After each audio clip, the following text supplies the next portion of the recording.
Today, the only local news station with nonstop news. Well, it's what we do. Good morning. Nonstop news starts right now. A little reminder here. Nobody else in town. No other TV station commercial free all the way up to the top of the hour. We have you covered this morning, including a look at traffic with Joy and, of course, a look at your weather with Jeannette. Good morning, Jeannette. Good morning. Happy Tuesday. Pretty nice start to the day. Temperatures are comfortable, but the humidity, not so much. Sunrise this morning at 7:12. Sunset at 7:54 this evening. Do want to point out to that the amount of daylight hours, 12 hours and 42 minutes. Here's a live look outside. Raul Beat Rodriguez lot weather cameras across the zones. A comfortable 64 degrees in Kerrville, 72 out west in Uvalde. In our eastern zone in Gonzales, it's 74 here in San Antonio in the central zone, 73 degrees. Expecting dry weather for the rest of the week. It does get hotter, mid-90s today and tomorrow, upper 90s. Near 100 Thursday through Friday, and then it cools down as the chance for rain returns this weekend. Slight rain chance Saturday, best rain chances on Sunday. We'll get some tropical moisture here over the weekend. Could have some heavy tropical downpours that could lead to flooding. We'll take a look at a 7-day forecast zone by zone, checking out those rain chances. That's coming up in just under 10 minutes. Another check at traffic here. So far, we haven't seen a whole lot of it, but things are picking up. And in the last couple of minutes, we have seen or heard some reports of a vehicle fire on the south side. Now, I haven't been able to get eyes on this yet. That's what we're working to do, but this is near Roosevelt Avenue and Loop 410. I will say what I can tell you is that this is not an area where we're seeing any level of congestion. Instead, that's going to be some of our other usual trouble spots where even though there are no major lane closures happening, we are seeing traffic, especially coming into San Antonio from the west, here along Loop 1604 on the northwest side near Banderas. So just keep that in mind. We're heading into rush hour. But other than that, let's get the latest from photojournalist David Mendoza. He is live from your South Texas Ford dealer, Sky4, and he's been checking out some of those problem spots that have been popping up. Hi, David. Hello and good morning. Well, I just found it as soon as you tossed to me. We heard reports of an accident over here on 37 North, just below 35. Looks like maybe a two-vehicle. Not even sure if it's an accident. Might just be a disabled vehicle with someone helping out. Like I said, we're just getting onto scene. But traffic in the downtown area is picking up, especially on 35 on the opposite side of downtown. But right now we're just looking at this, seeing what's going on here. It doesn't appear to be causing too much of a traffic delay. I don't even see anybody on it. I'll keep my eyes open, let you know what else I see. Back to you. All right, David, thank you. So that issue at least off on the shoulder for now. We'll continue to check in with David right here with your on-time traffic. All right, thank you, Joy. New this morning, one man is in critical condition after being stabbed with keys on the east side. It happened just before midnight Monday night on Bundy Street near Martin Luther King Drive. Police say one man stabbed the other in the chest with his keys after an argument. The alleged attacker was arrested. No word on the charges he faces. Also new this morning, a house fire on the city's east side. This happened around 3:45 this morning off Gibbs near North New Braunfels Avenue. Firefighters spotted flames in the backside of the house. An elderly woman lives in the house but was not home at the time. So far, the cause remains under investigation. About 15 minutes now before 7 a.m., the Uvalde School Board has released a 6th batch of documents and says they will release everything else by tomorrow. News 4 and other news outlets discovered the records were missing from the initial release last month. That 6th batch includes audio and video files along with spreadsheets and PowerPoint presentations. Now, our team here at News 4 has reviewed thousands of pages of documents that have been released so far over the last few weeks. We have posted all of it on our website so you can read along as well. You can also follow us for the very latest updates on our social media pages on Twitter and on Facebook. Emma Allen at the live desk just in. Kraft Heinz, the gigantic packaged food business, is splitting into two separate publicly traded businesses. The announcement coming down this morning as the business says that they want to offer everything for everyone. Following the split, one company will focus on faster growing business such as sauces, spreads, and shelf-stable meals. The other company will focus on struggling grocery items and food away from home businesses. The split will reverse a major but largely unsuccessful 2015 merger of Heinz and Kraft. That merger brought dozens of iconic packaged food brands under one umbrella, creating the third largest food company in America, following companies like PepsiCo and Tyson Foods. That is the latest from the Live Desk. All right, Emma, thank you. Police say the homeowner who shot and killed an 11-year-old boy in Houston will face a murder charge, all because of a prank. Investigators say that boy and some friends were playing ding-dong ditch in the neighborhood. That, of course, is where you ring a doorbell and then run off. Police say the homeowner came out, chased the kids, and then at one point allegedly opened fire. It's a shocking end to something that many parents call an innocent joke, but now they are having serious conversations with their kids about what they do. There's no way you can mistake that kid for somebody grown, and that's what hurts so bad. Be more cautious of the times we're living in now. Police say Saturday's shooting does not appear to have been in self-defense. Dozens of people are behind bars after a crackdown on sexual predators in Guadalupe County. Dubbed Operation Rolling Thunder, the Guadalupe Sheriff's Office says 16 people were arrested for different sexual offenses. Some of those offenders allegedly targeted children. The joint operation also included law enforcement from the San Antonio Police Department. Well, it is the start of September, and that means the start of some new laws in our state, including the state's new voucher program here in Texas. News 4 San Antonio's Christina De Leon has more on this and how it will work and how much is being spent if your child is eligible. Good morning, Christina. Good morning, Marissa. Good morning, everyone. It's called House Bill 2, and it basically allows parents to use public tax dollars to pay for private school tuition, and families are expected to receive about $10,000 per year to cover tuition at any accredited private school, with nearly any child eligible, including those already in private schools. Now, in addition to those vouchers, House Bill 2 provides about $8.5 billion in funding for public schools, with more than $4 billion earmarked for teacher pay raises. Now, Republicans say the vouchers allow parents to decide what's best for their children, and Democrats warn that it could undermine public schools. Here's what some parents said.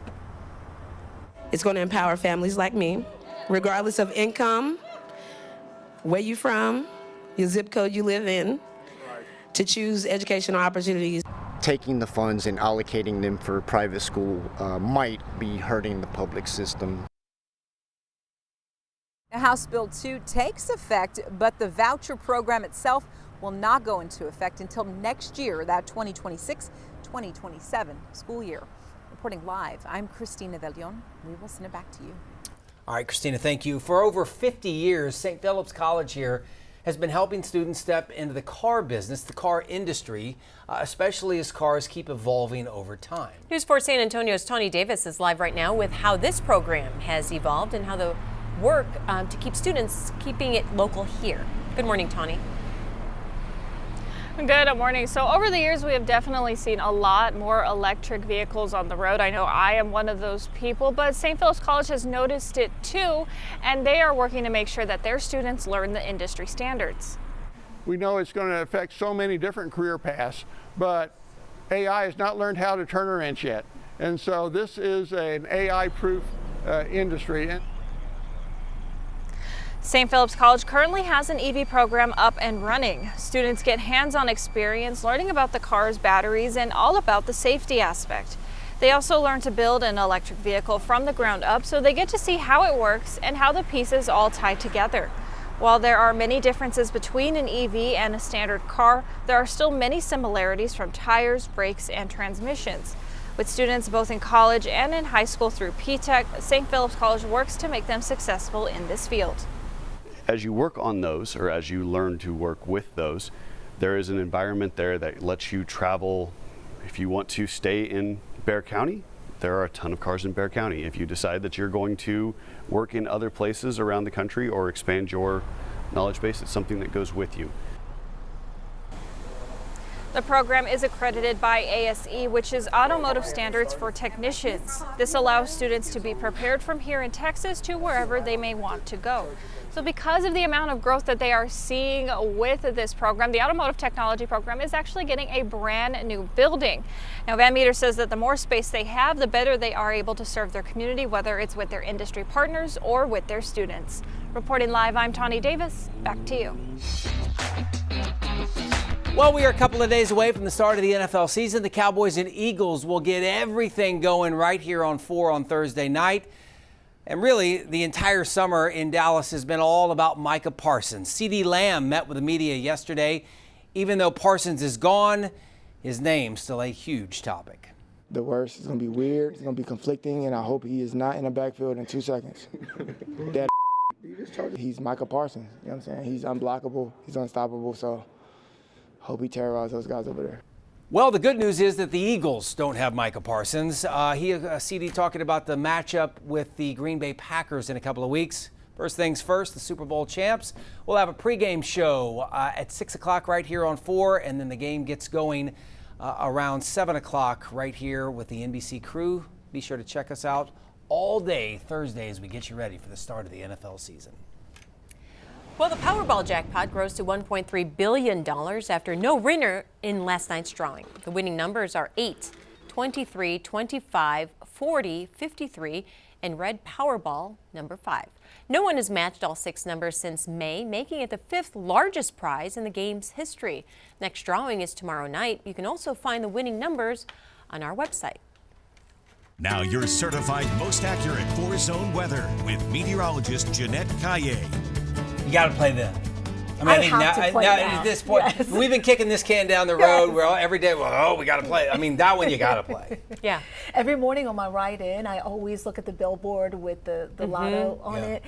I've been out of town for the last 5 days, so this morning as I'm driving into work, I thought it was a typo. Yeah. I go, 1.3 billion. My goodness. Now I really have to play. But they're always like, right? They're always like in some little small town. Like we got to road trip this to go find the deep winning. Into the country. Yes. is where we have to go to. Hey, weather-wise, so we had quite a bit of rain this past weekend. Even yesterday, parts of the area got rain.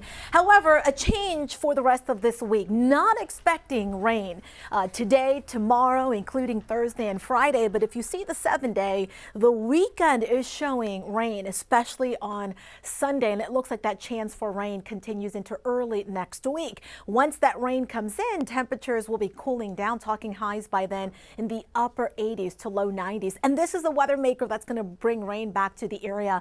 Right now, this is Tropical Depression 12. It's sitting off the west coast of Mexico and the eastern Pacific. This is forecast to become Lorena.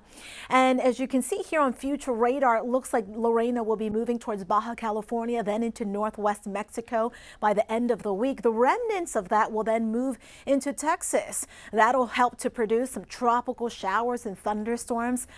Not so much Saturday, but Sunday into Monday. Yes. I want to show you that this in-house computer model is showing that we're going to see quite a bit of rainfall from this. And not so much Saturday, possibly up to 1/4 inch of rain Saturday, but Sunday into Monday. Take a look at this. This is indicating a bullseye right over San Antonio, indicating upwards of 4 inches of rainfall. We're going to be on top of this for you. It looks like we will see some tropical downpours over the weekend. Could pick up a general 1/2 inch to 2 inches, but some isolated spots. For example, here in San Antonio, could see upwards of 4 inches of rainfall, and that could cause some flooding issues. San Antonio to Dallas right now, dry. Also driving east towards Houston this morning. It's a dry commute. Down across South Texas, you're noticing some more dense cloud cover with a bit of rainfall. As we go through the day, it's going to be mostly sunny and hotter. We'll see high temperatures climbing to the low and mid 90s. Upper 90s in our western zone. Tomorrow, Wednesday, looks pretty dry under mostly sunny skies. Thursday and Friday, that's when it heats up into the upper 90s near 100 degrees. The cloud cover then rolls back in on Saturday. Pleasant temperatures this morning, but still a little humid. Dew points in the low 70s over a large part of the area. At noon, we'll be right around 88 degrees, low 90s through the early afternoon. Then we'll top out close to 94 by 4 p.m. In the western zone, sunny skies, 98, 92 in the hill country, 93 in the eastern zone. 96 tomorrow. Looks like Thursday is the hottest day of the week. Pretty cool in the morning. However, then it heats up to the upper 90s near 100. Slight rain chance Saturday, 91. 40% rain chance Sunday, 90. 30% rain chance on Monday. Here's the extended forecast for the other 3 zones. You can see that chance for rain coming back all across the zone starting this weekend, especially on Sunday. Highs in the hill country this weekend through next week in the 80s. Live from your South Texas Ford dealer Sky 4, we've been watching this issue here kind of in the downtown area, the northern part of downtown. Photojournalist David Mendoza tracking it from the beginning before first responders even arrived. And now that they have, looks like the scene's a little bit different. Hi, David. Hi. Well, not the greatest news. Police have arrived to the scene with this minor accident, and they've closed down a lane. This is going to be causing some bigger delays because this is the lane that everybody uses to get onto 35 from 37. So yes, if you're headed up 37 north, it's going to be slow in the area. Also 35 north on the opposite side of downtown is looking pretty busy as well. So generally the downtown area is not looking good right now. I'll leave you with that, folks. Drive safe. Have a great Tuesday, and back to you. All right, David, thank you. Happy Tuesday. This is where it is. And yeah, you can see some of that congestion already building. When you saw me last week, we were hearing some reports of a vehicle fire on the south side along 410. That has cleared. No longer a problem. Here's the rest of San Antonio. That's the latest with your on-time traffic.